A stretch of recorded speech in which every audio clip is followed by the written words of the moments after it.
বাংলাদেশে শেখ হাসিনা অপসারণের পর থেকেই ভারতের বিভিন্ন সীমান্তে সমস্যার সৃষ্টি হয়েছে। বিএসএফ সীমান্তে বসবাসকারী কৃষকদের সুরক্ষা দিতে গিয়ে কৃষকদেরই সমস্যাতে ফেলছে। সীমান্তে কাঁটাতারের ওপারে জমিতে চাষ করতে যেতে পারছে না কৃষকরা। তারা সপ্তাহে 3 দিনের বেশি চাষাবাদের অনুমতি পাচ্ছে না।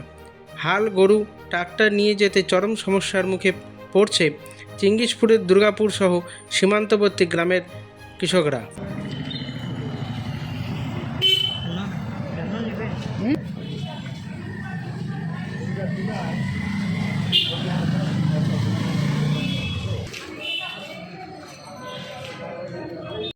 আজকে 11 নম্বর চিঙ্গিসপুর গ্রাম পঞ্চায়েতের কৃষকরা একত্রিত হয়ে দক্ষিণ দিনাজপুর জেলার ডিএমকে ডেপুটেশন দেন, যাতে তাদের এই সমস্যা তাড়াতাড়ি সমাধান হয়।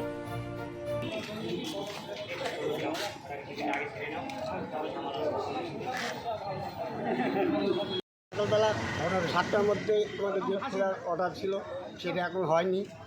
এই যাবৎ 8টা-9টা বেজে যায়, তবু আমাদের যাতায়াতের কোনো সুযোগ সুবিধা আমরা পাই না।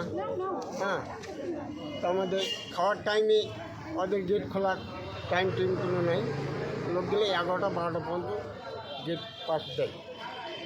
কি এর ফলে কী সমস্যা হচ্ছে? এর ফলে সমস্যা হচ্ছে, আমরা যে চাষ করি, সে চাষবাসের জন্য আমাদের যাতায়াতের খুব অসুবিধা হয়। হাল গরু চালানোর বা আমাদের যে খোলার টাইমটা থাকে 12টা পর্যন্ত, সেটা আবার দিতে দেয় না।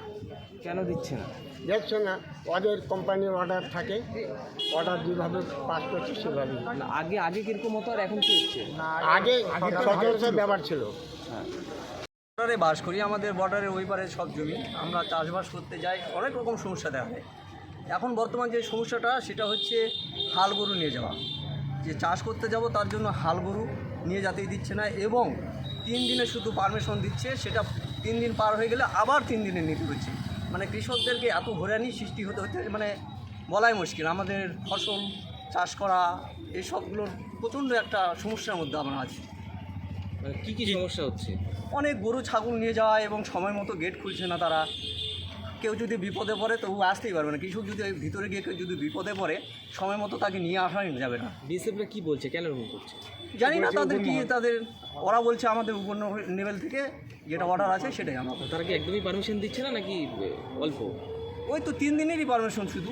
3 দিনের পারমিশন বলতে সপ্তাহে 3 দিন যেতে পারবেন? সপ্তাহে 3 দিন। তার জন্য 3 দিন পারমিশন হয়ে গেল, তার জন্য কারো অনুমতি নিতে হচ্ছে পঞ্চায়েতের মেম্বারের অনুমতি সুপারি নিয়ে তবে যেতে হচ্ছে। এবং যাওয়ার বলে যে সঙ্গে সঙ্গেই আমরা পাচ্ছি সেই পারমিশনটা, সেটাও পাচ্ছি না। এটা কোন এলাকায়? এটা দুর্গাপুর, আমাদের দুর্গাপুর থেকে টোটালটা ছানাপাড়া থেকে টোটাল, মানে চিঙ্গিসপুর অঞ্চলের মধ্যে যতটুকু। আপনারা সব চিঙ্গিসপুর অঞ্চলে 11 নম্বর অঞ্চল। আপনারা কি চাইছেন? আমরা চাচ্ছি যে আমাদের যেন সুযোগ সুবিধা মতো যে আমরা চাষাবাদ করতে পারি, গরু ছাগল নিয়ে যেতে পারি, সমস্ত রকম যেন সুযোগ সুবিধা আমরা পাই বিএসএফের কাছ থেকে, এটাই চাচ্ছি আর কি। আজকে কি ডিএমের কাছে লিখিত দিচ্ছে? হ্যাঁ, আজকে লিখিত দিচ্ছি। মানে আপনাদের তার কাটা বেড়ার ওপারে যেতে কি সমস্যা ফেস করতে হচ্ছে? বর্তমানে চাষাবাদ করার যে কৃষকদের যেটা প্রয়োজনীয় চাষাবাদ, সেটা হাল গরু নিয়ে যাওয়া, ট্রাক্টর নিয়ে যাওয়া, যেটাতে যে কৃষিকাজের যে যন্ত্রপাতি সেগুলো আমরা নিয়ে যাব, যেটা কাজের জন্যই ব্যবহার করব, সেগুলো নিয়ে যাওয়াই মানে দুর্দায় হয়েছে। তারা অর্ডার দিচ্ছেই না কিছুতেই। আমরা মানে প্রচণ্ড হয়রানির মুখে পড়তে হচ্ছে আর কি কৃষকদের। মানে সেই জায়গাটাই আমরা আছি, আমরাই বুঝতে পারছি যে ব্যাপারটা কী রকম আর কি। আগে ভালোই ছিল, এই 2 মাস থেকেই। আপনার নাম? আমার নাম শেখর বর্মন।